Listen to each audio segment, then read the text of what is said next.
Coming up on We Talk News this week, if at first you don't succeed, try again. How about the 6th time that the Safe Banking Act goes to the U.S. House? It's official. Mississippi is the 37th state in the union with a medical marijuana program, and their governor signs it into law. The NFL had a tough week after facing a lawsuit from former coach Brian Flores, but they did manage to grant $1 million for research to study CBD and other cannabinoids for its pain management benefits for the players. All that and state reports from coast to coast on We Talk News next. Pro-Cannabis Media Programming and PCM TV is supported by Revolutionary Clinics, Massachusetts' #1 medical dispensary where the patient comes first, and by Salient Systems for Video Surveillance. You've got regulations, Salient has solutions for your security needs. And by Accounting Buds, your #1 CPA specialist for the cannabis industry. We are Pro-Cannabis Media.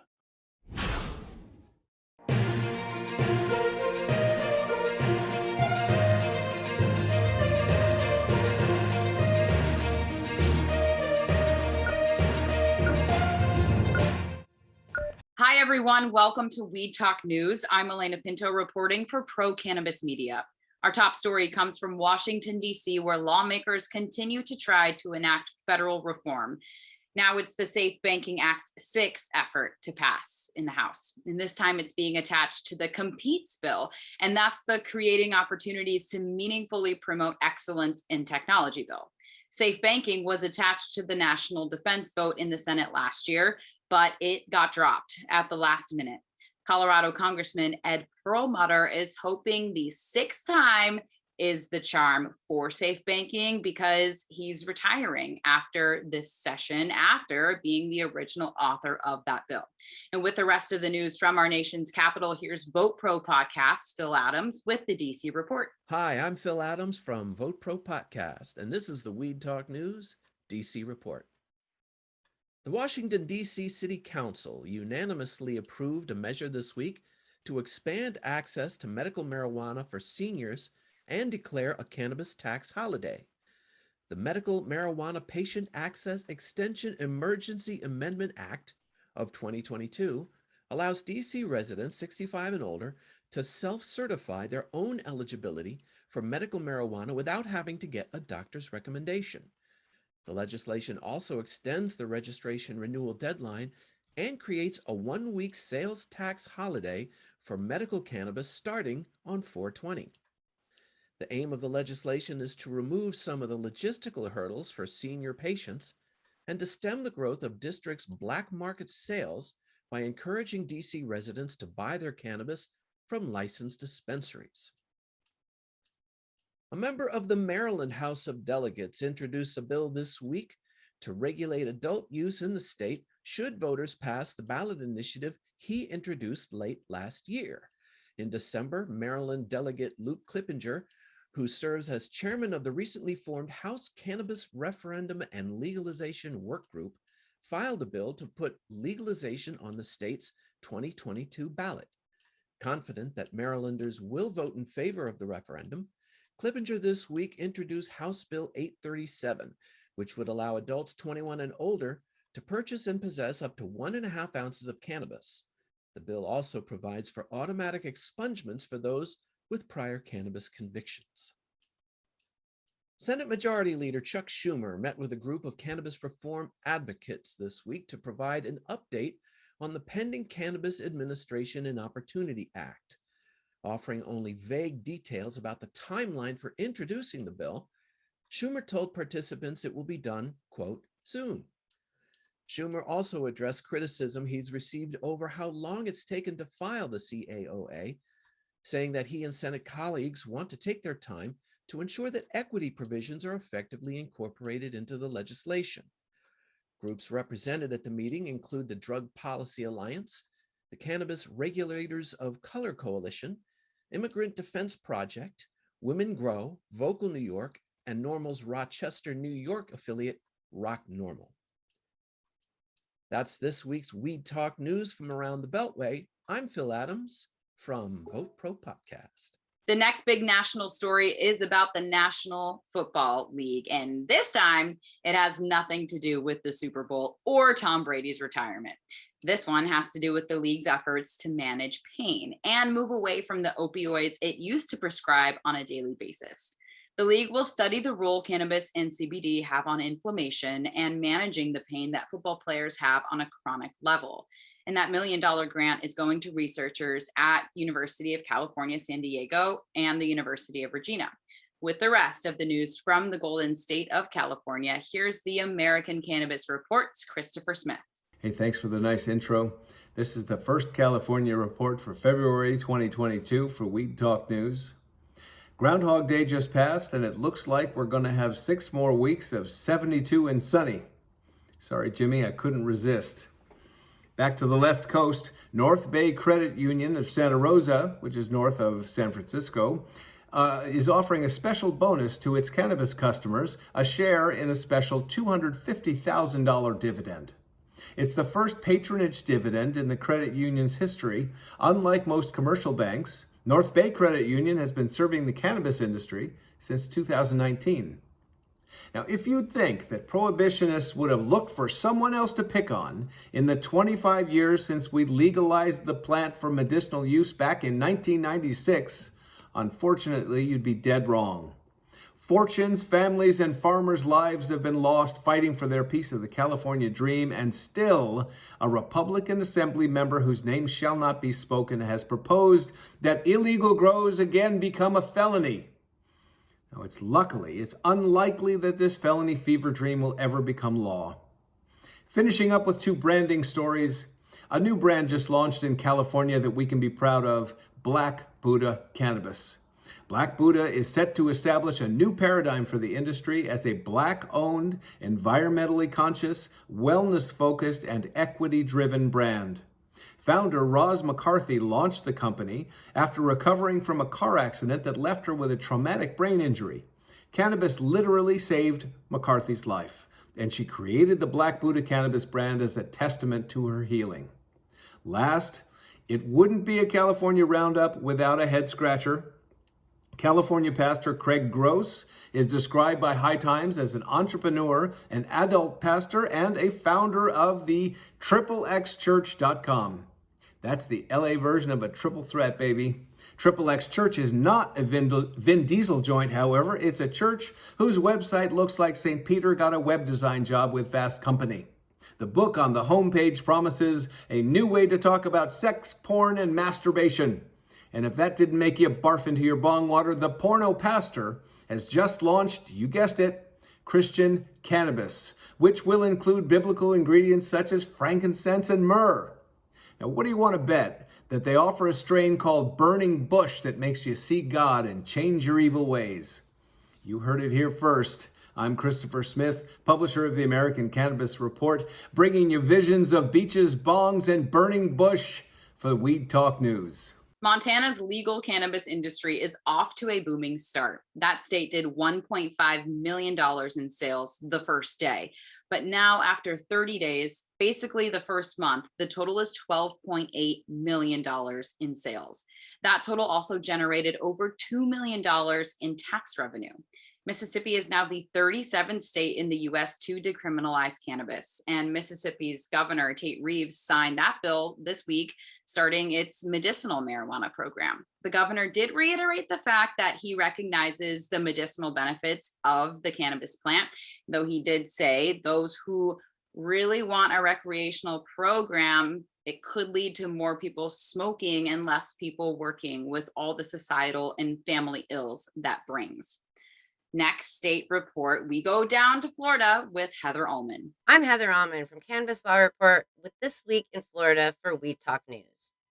Ballard Partners recently launched a national cannabis practice group and tapped Courtney Coppola for the new venture.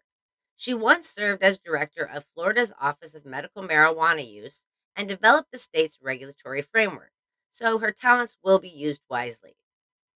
On February 1st, Representative Dodie Joseph spoke out in favor of cannabis access and directly against the war on drugs, as she tweeted, quote, "For those who just need medical attention, I want them to get the help they need instead of just being locked up." Joseph, a Democrat, worked as a city attorney in Miami-Dade County and since leaving has openly disapproved of how the state handles drug crimes. She's now sponsoring HB 725, which aims to decriminalize small amounts of marijuana and decrease criminal penalties. Cannabis possession of 1 ounce or less would incur a $50 fine rather than a potential first-degree misdemeanor charge under the proposed bill. Although both parties agree that cannabis conversation is far from over, with the Republican-led Senate this session, HB 725 faces an uphill battle and has yet to be scheduled for committee hearing. In other news, First Coast Security has laid off nearly 300 employees in Florida. The job cuts were made after the company lost its contract with Trulieve, the state's largest medical cannabis company. The layoffs were not announced publicly until January 28th, and they mostly affected 283 armed security guards. However, managers, supervisors, and dispensary employees in nearly every corner of the state were also cut, affecting at least 30 locations on the Gulf Coast alone. That's a wrap for Florida Cannabis this week. I'm Heather Allman from Cannabis Law Report for We Talk News. Back to the Northeast now, and Rhode Island legislators continue to work on a bill that will open up the adult use market in the Ocean State. The big question left, though, is who is going to set up regulations and enforce them? Right now, the Department of Business Regulation is overseeing the medical program in that state, and some legislative leaders want a designated commission to oversee both programs. These are not deal breakers, and expect legal adult use in Rhode Island sometime this year. Now let's head up to Vermont with Jessilyn Dolan. I'm Jessilyn Dolan from Nurse Grown Organics and Vermont Cannabis Nurses, and this is the Weed Talk News Vermont Report. Capadonna and Inspect a Deck of Wu-Tang with the Sensi All-Stars, brought to you by Sensi Magazine, will be featured at a February 4th celebration at Zen Barn to usher in Vermont's newest industry and say goodbye to prohibition. The show starts at 9, so jump on the bandwagon. Proof of COVID vaccination or negative test within 72 hours is required. The Cannabis Control Board met for the third time in the last week and a half to continue its review of submitted public comments relating to proposed Rules 1 and 2. Meeting hours went long past the allotted and scheduled time. One thing they're still considering is requiring cannabis producers to use biodegradable or reusable packaging, but remain on the fence as to whether or not such a requirement would be too onerous. Vermont Cannabis Solutions law firm's February luncheon and networking event, which was canceled in January due to COVID, came back February 2nd at Gaston Weed Company in Stowe. They held this event on private property, so it was consumption friendly, and product sample exchanges were encouraged. That's the Vermont Report for Weed Talk News. I'm Vermont's cannabis nurse, Jessilyn Dolan. While the cannabis movement continues in one state after another in the US, in Europe, it's a little different. Stephen Arthur George has our weekly European Cannabis Report, and he has the latest on some more countries who are moving towards setting up legal markets. I'm Stephen Arthur George from Kai Advisors in Lisbon, Portugal. This is the European Cannabis Report for Weed Talk News. Israel imported over 43 tons of cannabis in 2021. Israel, although not in Europe, is becoming one of the largest importers of medical cannabis globally. In 2021, they imported over double that of Germany. And as I said, although not in Europe, Israel is emerging as one of the big players in the medical cannabis industry and will continue to do so moving forward. Back in Europe, Poland emerges as the next possible big player. There is now over 10,000 active patients with medical cannabis prescriptions. This makes Poland one of the top 3 largest markets in Europe. Regulation changes were also discussed last month in Parliament, but nothing has been published as of yet. A little bit farther south, the Kincaid mafia has its eye on legal cannabis trade in Europe. It was reported this week that the Kincaid mafia has been buying up farms in Spain. With the rise in CBD consumption in Europe, they see a large opportunity. That being said, luckily, most legal programs require a very stringent back check for prior criminal activity. That's the European Cannabis Report. I'm Stephen Arthur George from Kaya Advisors, reporting for Weed Talk News. The Green Market Report's Debra Borchardt is introducing a hemp-based report every week. And on Friday, she joins Jimmy Young on Green Rush Live to talk about women in cannabis media. For now, here's Debra's Green Market Report this week. This is the business update from the Green Market Report for Weed Talk News. This week, earnings season kicked off with a big name. The Scotts Miracle-Gro Company reported that company-wide sales in the quarter dropped 24% to $566 million. The company also announced plans to restructure its hydroponics subsidiary, Hawthorne, after the sales dropped. Scott said it will take a restructuring charge of up to $5 million in the second quarter. Verano made a big move into the coveted New York market with a large acquisition. They are buying Goodness Growth Holdings, which has the subsidiary called Vireo Health, in an all-stock deal valued at $413 million. New York is in the process of creating its program for adult use sales, which are expected to begin in 2023.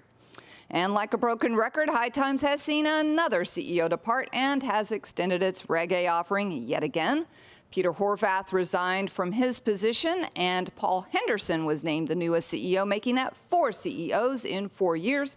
Henderson is also the interim CFO, so that's 2 C-suite executives for the price of 1. That's it for this week. I'm Debra Borchardt, and this has been your business update from the Green Market Report for Weed Talk News. Access to capital is still the biggest challenge in the cannabis industry, and it's not specific to any state. In Pennsylvania, it's especially challenging, and that's why we depend on Claudia Post from the Most Cannabis Group to tell us what's hot and what's not in the Keystone State. I'm Claudia Post from Most Consulting Group, right here in the Keystone State, Pennsylvania, reporting for Weed Talk News. First up, smaller companies are being sidelined in Pennsylvania because of access to capital and the total financial requirement to open up dispensaries or retail stores. According to the industry report, a publicly traded company and a private multi-state operator have more of a chance to get these licenses than small operators. As a matter of fact, 83% of the medical marijuana stores in Pennsylvania are owned by these multi-state operators and publicly traded companies. Capital is much more expensive for small operators. Their percentage of interest is in the mid-teens, extremely expensive. And getting into Pennsylvania medical marijuana market is not cheap at all. But the real problem is the cap on licenses, says Todd Hughes, chair of the board of Minority Business Association. That is a problem because if there's only a limited amount of licenses and the other folks don't have that money, they're totally squeezed out. The only way for an operator to expand is to buy a store, and the average price is $25 million. And as I said, I think that's a low number. And so the real issue here in Pennsylvania is access to capital. As congressional lawmakers pursue a bill to federally protect banks that work with legal marijuana businesses, a bipartisan pair of Pennsylvania senators have announced that they will soon introduce a companion bill right here in the Commonwealth. Senators Santo and Street distributed a co-sponsored memo to colleagues unveiling their plan to file this bill that would safeguard banks and insurers against being penalized by state regulators. Many cannabis-related businesses are locked out of the banking system without access to financial tools. And this is what they're trying to eliminate. The problem is that if they can't do banking, they're doing a cash business, which disproportionately puts their staff, their patients, and the community at large at risk. It's a public safety issue. The pending legislation would make it so no state agency could prohibit, penalize, or otherwise discourage a financial institution or insurer from providing financial insurance services to legitimate cannabis-related businesses or the business associates of legitimate cannabis-related businesses. That's a very tough thing. The rules that govern the cannabis industry in Pennsylvania were loosened during the pandemic. Dispensaries were declared an essential business, and patients were given access to telemedicine consultations to obtain medical marijuana cards. The number of registered caregivers was expanded to unlimited, and home delivery was approved, which says the ability to quickly meet the needs of the cannabis community is telling. As discussed earlier, while COVID fast-tracked certain aspects of PA cannabis industry, major hurdles still exist, i.e. access to banking. Well, that's a wrap for this week. For our PA Cannabis Report, I'm Claudia Post, reporting for Most Consulting Group, and I'll be back next week to talk about what's hot and what's not in Pennsylvania. From Weed Talk News, have a great week. In the Bay State, Revolutionary Clinics has grown into one of the most successful medical dispensaries in the state with its 3 locations in the greater Boston area. And now, in an article in New Cannabis Ventures, CEO Keith Cooper outlines plans to expand to other states. You can see that article on the Pro Cannabis Media LinkedIn page. In the meantime, for the rest of the news from the Bay State, here's Ron Marshalsea. I'm Ron Marshalsea with the Massachusetts Cannabis Report for Weed Talk News. Here in Massachusetts, the state is considering a bill that would establish cannabis cafes. In 2018, the Cannabis Control Commission started a pilot program where select cities and towns would set up cannabis cafes. Anyone 21 and older would be allowed to purchase and consume marijuana-related products on the premises of these places. On Monday, lawmakers took action to cut some red tape that would allow the pilot program to move forward. The bill includes a part where residents are able to weigh in on matters before the cafes are set up in their area.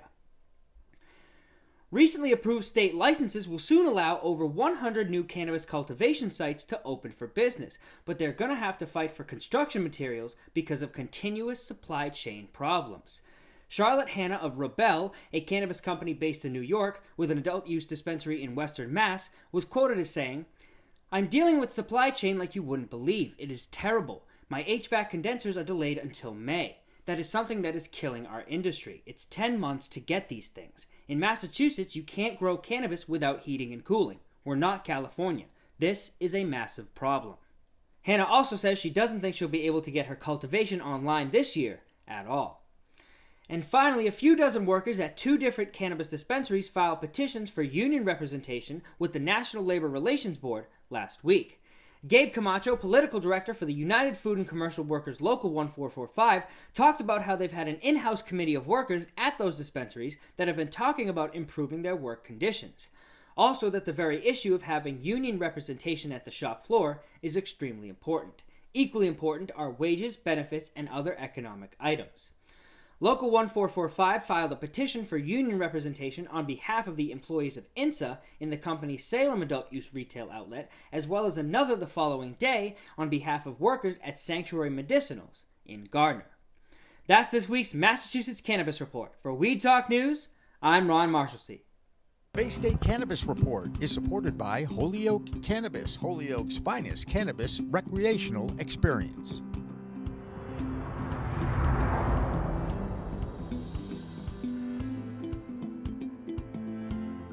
In Washington state, one of the first states to introduce legal cannabis sales, and they are now 10 years in. There's some changes, though, to the system that advocates are welcoming. Here's the Talking Hedge host, Josh Kincaid, with our report from that state. I'm Josh Kincaid from the Talking Hedge with the Washington State Cannabis Report for Weed Talk News.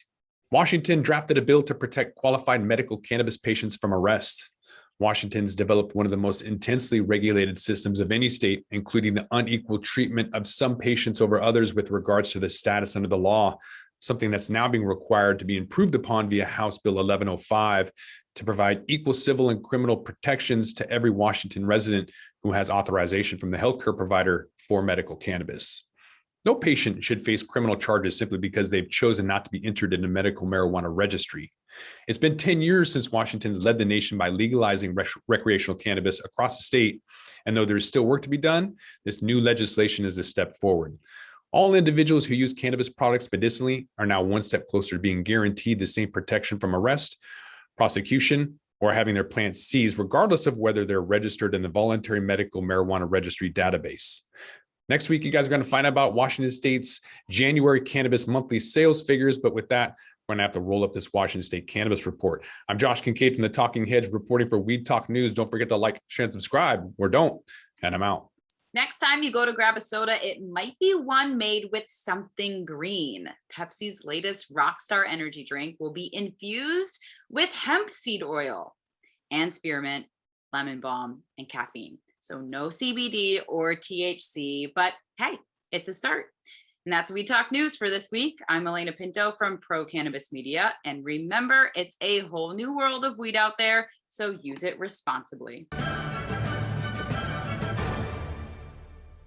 Weed Talk and In the Weeds are two productions of Pro Cannabis Media supported by Revolutionary Clinics, one of the top medical cannabis dispensaries in the Massachusetts area, now with 3 locations in Greater Boston, 2 in Cambridge and 1 on Broadway in Somerville. Rev Clinics has a patient-first mission. They will customize your needs as a medical patient with the proper titration and combination of strains, flavors, and products. Rev Clinics, where the patient comes first.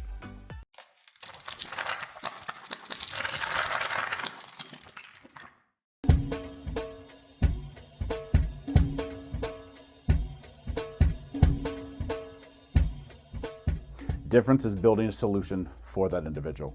Not just a custom, here's a box, here's a video, here's how you make your VMS. We custom design and custom build every situation for exactly what the customer needs. And we keep the costs low. We have multiple tiers, as far as what you're looking at on the cost side of things. If you want a one-time, where you just pay one initial cost, we have that. If you want to maintain your system and have the highest protection and highest capabilities and highest upgrades at all times, we have different plans for you. But we scale it so it's scalable and affordable 100%.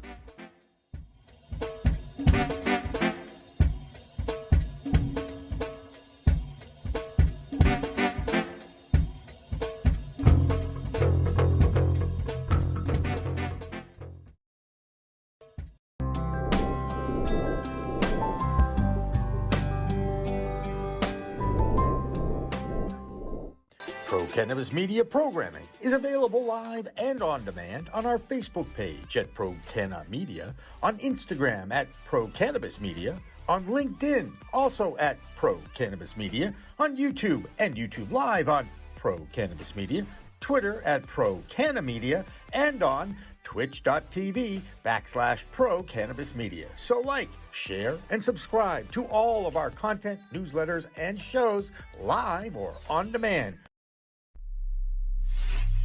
We are Pro Cannabis Media.